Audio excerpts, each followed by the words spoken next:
Ready to go?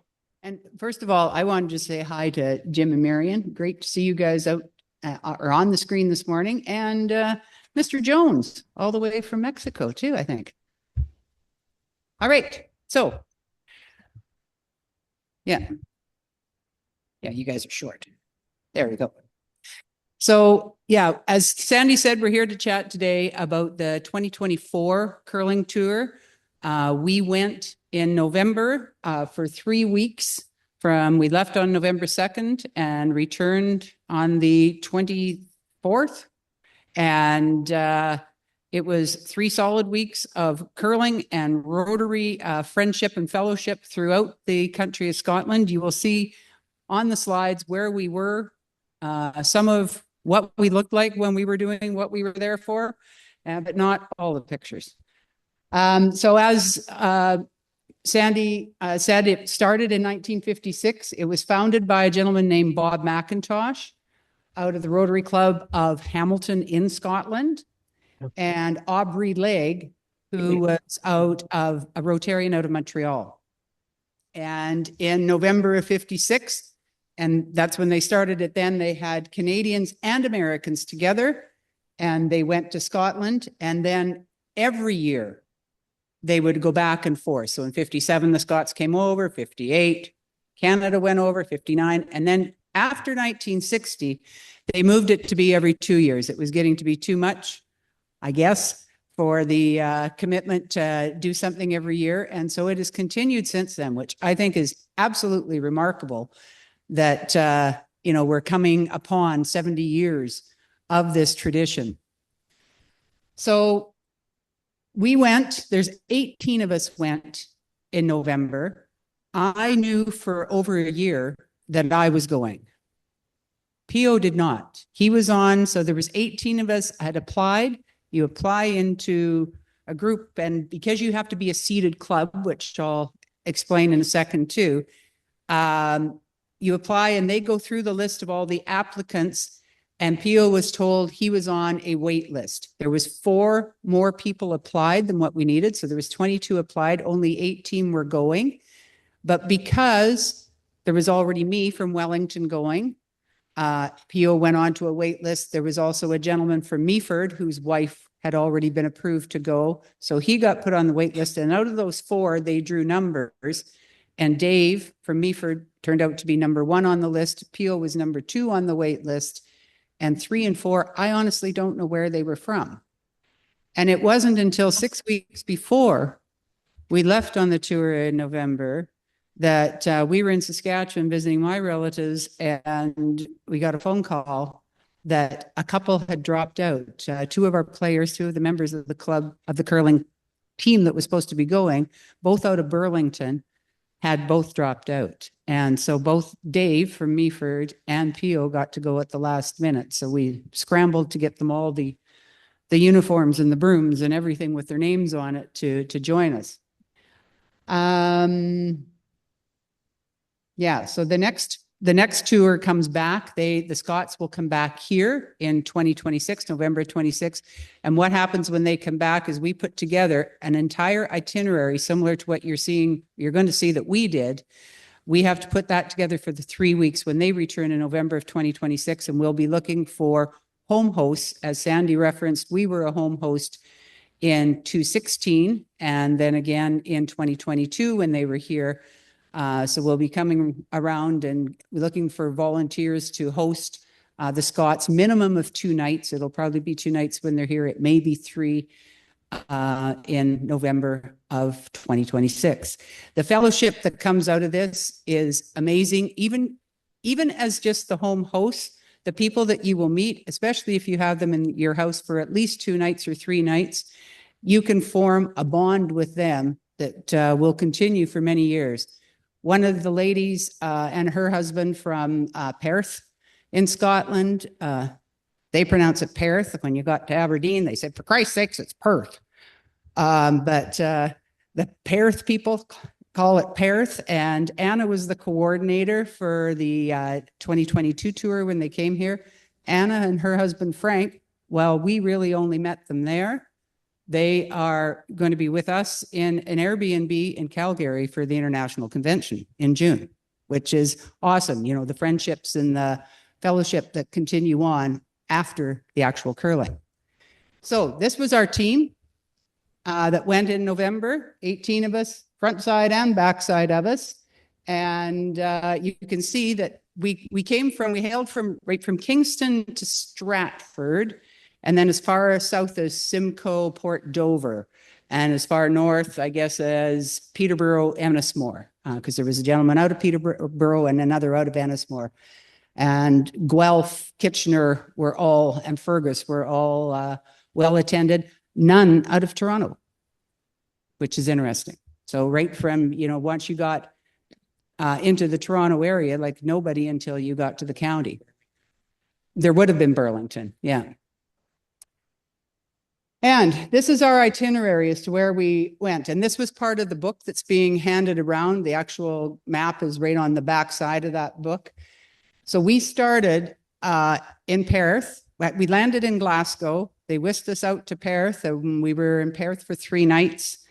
And then we went to Edinburgh, and then to Dundee, and then to, no, we went somewhere before Aberdeen. Dundee, there was another one, wasn't there? Oh no, Aberdeen it was, because we stayed at Broughty Ferry. That's right, not Dundee. Then into Aberdeen, then Inverness, then Troon, then Dumfries, and then Stranraer.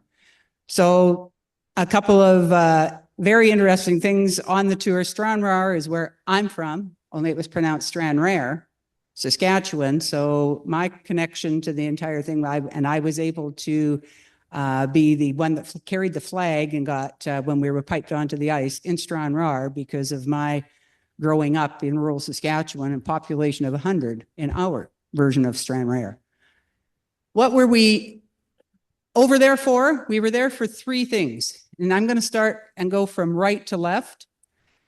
We landed and we played 13 games. But our first game was just a fun game where all of the members of the 2022 team that came here, so the 2022 Scots and us mixed teams of Scotland and Canada on the same teams, and we just had a fun day out on the ice in Perth.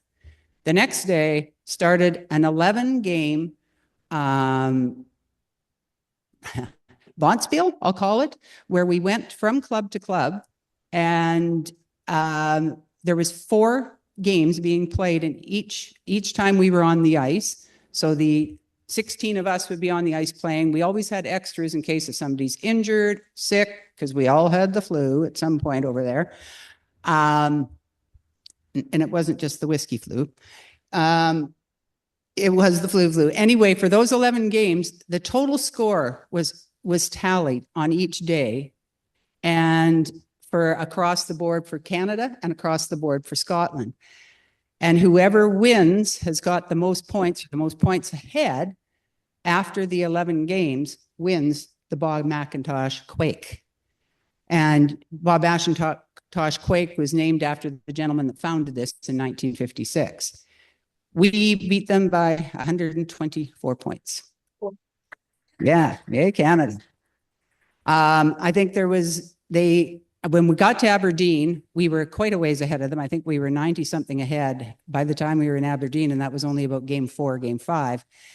And so they took quite a few of us out, over half of us, and had tastings of 7 different scotches. We lost the next day. But not by too much. We did lose that day. The other thing we were fighting for was the Duddingston Trophy. So the Duddingston Trophy is the game that's played in Stranraer or in the final destination, and it goes back and forth in between the country. So does the Bob McIntosh Quake. So we played against the 2022 team that had come here, and we won. Again, the score of all the 4 sheets. So we won the Duddingston Trophy. The John Cutler Cup is a cup that there is a John Cutler Cup in each of Canada and Scotland. It was named after a gentleman that had been involved in the tour for many years. And I think he passed away during the tour when he was from Canada. And when the tour was on in Scotland, it's my understanding he passed during that. And so this cup was presented in his honor, or made in his honor, to have one in Canada and one in Scotland. And what is done with it, because those don't travel across the ponds, they stay in each respective country. And it is for playing the team that went the last time, i.e. the 2018 team when Scott Lavender was on, versus the 2024 team that we were on. We played for the Cutler Cup in Guelph in October before we went to Scotland, and we won. We did the trifecta this year. So the Canadian team this year got it across the board. This is just a few of the shots from the sheets of curling in action to show that we actually were there and curling. And I'm not sure, I guess I'm in the bottom right corner delivering a rock. But we had set teams for the most part, but we rotated through, like whoever the two people sitting out. We tried to keep the skip and the vice together for most of the time, but everyone sat out at least one game. Next one. Just a few more shots, because in addition to being on the ice, we didn't curl every day, and some days we were moving in between spots, and sometimes on those days it included touring, and or if we had a free day, we were often out on tours. So I think the one on the top left is in Perth at Canoe Hill, and then top center, some of you golfers might recognize that bridge we're standing on at St. Andrews. Top right, I think somebody saw the Loch Ness Monster. They were pointing. I think the Loch Ness Monster had just stuck his nose out. It was so bloody windy that day. I tell you could only stand there for a second at the end of that lake. It was almost like yesterday in Wellington. In the center, we were at, I think it was Aberdeen, at a provost reception. So a provost is like a mayor of the area, and we were invited to a couple of different provost receptions in the country when we were there, and they just have you into the town hall and, you know, give you one glass of champagne and a little nibbly and say congratulations to everybody. And it was interesting, I think it was the Aberdeen one, where one of the gentlemen in the mayor's office, his wife is from Vancouver. Yeah. And over in the bottom left is Edinburgh Castle. We had walked up the Royal Mile and out in front of the castle. So touring and fellowship, in addition to the curling and the fellowship, was all part of the 3 weeks. Oh yes, and these were different shots of what we saw, how Rotary is visible in the country of Scotland.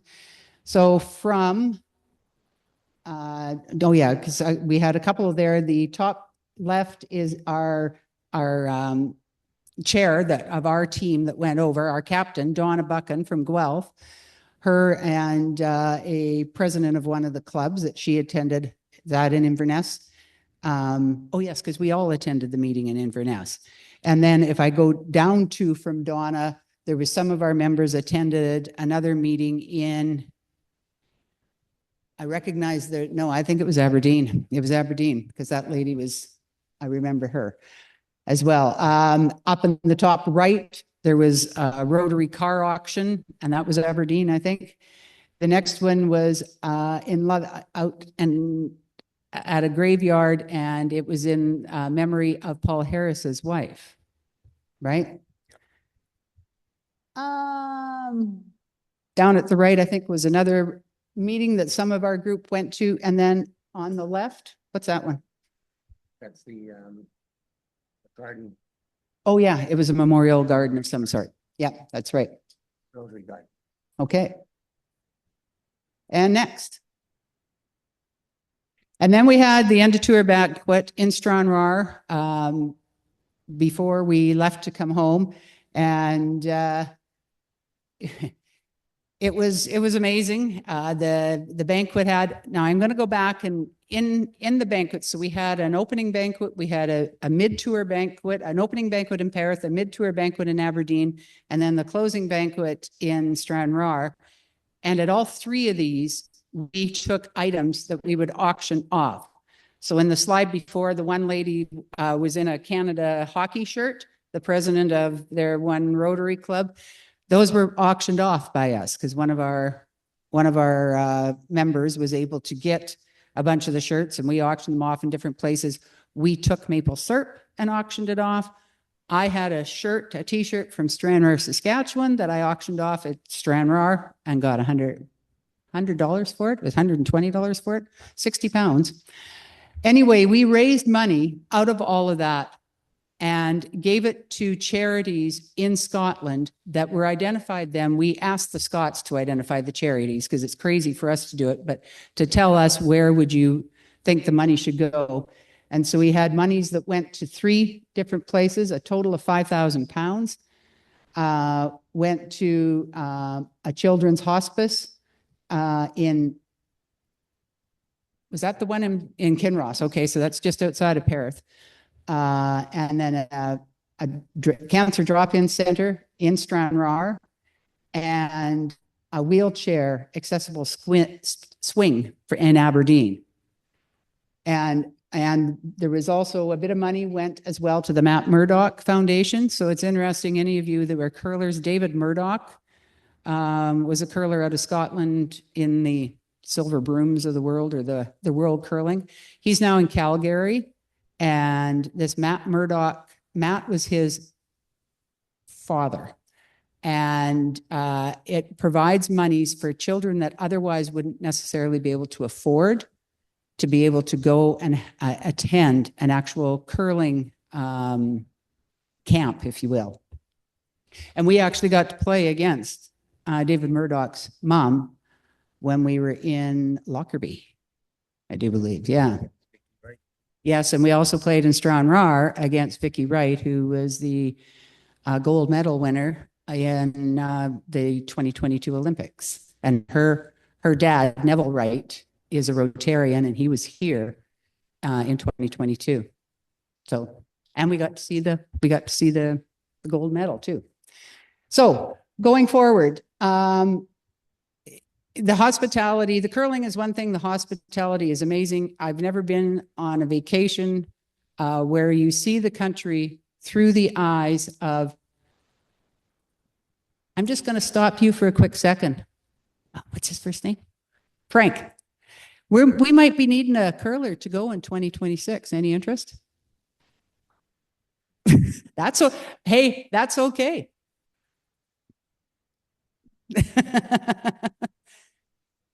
Yes, but I'm honest that there was some of our team that had only curled for a year. So if there's any interest, you can talk to Sandy Murray, can give you information. We're happy to give you information, but as the time comes closer to that, actually, sorry, not in 2026, 2028 will be the next time that Canada goes to Scotland. And because we went this time out of Wellington, if Picton's got curlers, I think it should be Picton's opportunity to go. You bet. And have a great game. So, so there's $1,000 every 4 years that is expended by a club in order to have the opportunity to have a member go into this curling venue over to Scotland. So Picton and Wellington now share that 1,000, and so and we normally do the payment. It was done in the fall by both clubs, so that it's in the year that Canada is going. But the reality is we really don't use that money until 2026 when Scotland comes back. Because when we went, we pay for all of our clothing and stuff that's going to be worn on our tour. But why we need the money in 2026 when they return is because we pay for everything. We pay to rent the ice at all the various clubs. And we, anybody that's home hosting actually provides the food and drinks for the folks that they're hosting for. So like when we went to Scotland, we were like kids, you know, get in the car where you're being taken here. You're going here for lunch, you're going here for dinner. We had no decisions to make for 3 whole weeks. We were told what to wear every day. You just got up in the morning and looked and, oh, it's casual 3 we're wearing today, or it's formal 2. And that was all you packed when you went, and that's what you wore when you were there. You had somebody telling you what to do every morning. It was wonderful. I was scared of that approach before we went, but I have to say it was the way to do it. So I don't think there's anything more on this. You know, we just ask that, you know, we're happy, and we thank Picton for the support of the 500 and Wellington as well to enable us to have a seed for a person to go. Again, that is why Phyo was only picked up after the fact, is because I was the one seed to go in 2024, but because somebody had dropped out, he was able to go as well. Any questions of us?